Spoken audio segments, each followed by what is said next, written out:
எல்லா புகழும் இறைவனுக்கே. Welcome to my channel Thopputhurai தோழி. இப்போ நம்ம பார்க்க போகிற ரெசிபி வாழை மீன் குழம்பு. இதற்கு தேவையான பொருட்களை பார்க்கலாம் வாங்க. 1/2 கிலோ வாழை மீன் எடுத்து க்ளீன் பண்ணி கட் பண்ணி வச்சுருக்கேன். இது கொஞ்சம் முள் அதிகமாக இருக்கும், இருந்தாலும் இதோட டேஸ்ட்டு சூப்பராக இருக்கும்.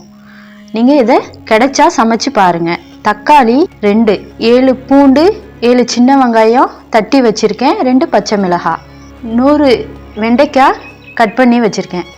குழம்பு மிளகாய்த்தூள் 3 டேபிள் ஸ்பூன். இதோட லிங்கை டிஸ்கிரிப்ஷனில் கொடுத்துருக்கேன். புளி தேவையான அளவு, தனி மிளகாய்த்தூள், வெந்தயம், கருவேப்பிலை, தேவைக்கேற்ப உப்பு. வாங்க இப்போ எப்படி செய்யலாங்கிறத பார்க்கலாம். இப்போ மீனை எடுத்து வச்சுக்கோங்க. அதில் ஜீரகத்தூள், மிளகுத்தூள், உப்புத்தூள், தனி மிளகாய்த்தூள், மஞ்சள் தூள், இதை எல்லாத்தையும் ஒன்றா மிக்ஸ் பண்ணி ஒரு 1/2 மணி நேரம் அப்படியே ஊற வச்சுருங்க. அதுக்கு பிறகு நம்ம குழம்ப ரெடி பண்ணலாம்.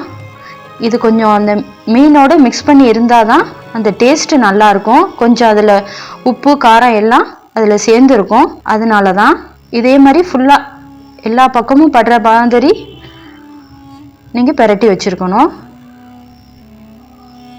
இப்போ புளியை எடுத்து கரைச்சி வச்சுருக்கேன். அதில் தக்காளி ஆட் பண்ணிக்கோங்க. பச்சை மிளகாய், தட்டி வச்சுருக்க வெங்காயமும் பூண்டும் பாதி மட்டும்தான் போடுறேன், மீதி பாதியை வச்சுருங்க. கருவேப்பிலையில் கொஞ்சமாக, உப்பு கொஞ்சமாக போட்டுக்கோங்க. குழம்பு மிளகாய்த்தூள் இதிலேயே நான் ஆட் பண்ணுறேன். இப்போ எல்லாத்தையும் ஒன்றா பிசைஞ்சு விடுங்க.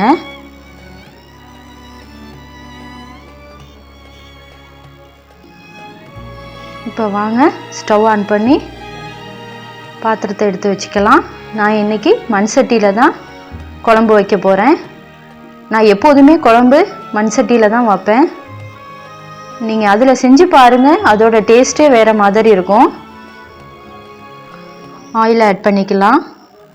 நான் கடலை எண்ணெய் தான் யூஸ் பண்ணுறேன். இப்போ வெந்தயத்தை போட்டுக்கலாம்.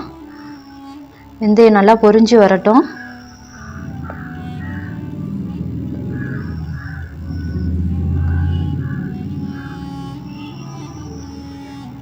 இப்போ தட்டி வச்சுருந்த வெங்காயம் பூண்டை ஆட் பண்ணிக்கோங்க. கருவேப்பிலையை போட்டுக்கோங்க.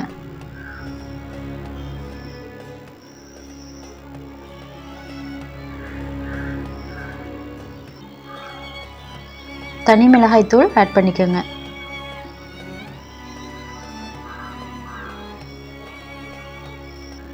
இப்போ கட் பண்ணி வச்சுருந்த வெண்டைக்காவை ஆட் பண்ணிக்கோங்க. வெண்டைக்காய் நல்லா வதங்கணும். மாங்காய் இருந்தால் நீங்கள் மாங்காவும் ஆட் பண்ணிக்கலாம். மாங்காய் போடுறதா இருந்தால் நீங்கள் லாஸ்ட்டாக தான் போடணும். இப்போது கரைச்சி வச்சுருந்த மசாலாவை ஊற்றிடலாம். கொஞ்சம் கொதி வரட்டும். வந்த பிறகு தான் நம்ம மீனை போட போகிறோம். கொதிக்குது. இந்த டயத்தில் நம்ம மீனை ஆட் பண்ணிக்கலாம். இந்த டைமில் போட்டிங்கன்னா தான் மீன் உடையாமல் இருக்கும். இப்போ மூடி வச்சிடலாம். கொதிக்குது பாருங்கள். மீன் பாருங்கள் உடையாமல் இருக்குது. இது கூட நீங்கள் மாங்காய் ஆட் பண்ணிங்கன்னா இன்னும் வாசனை நல்லாயிருக்கும்.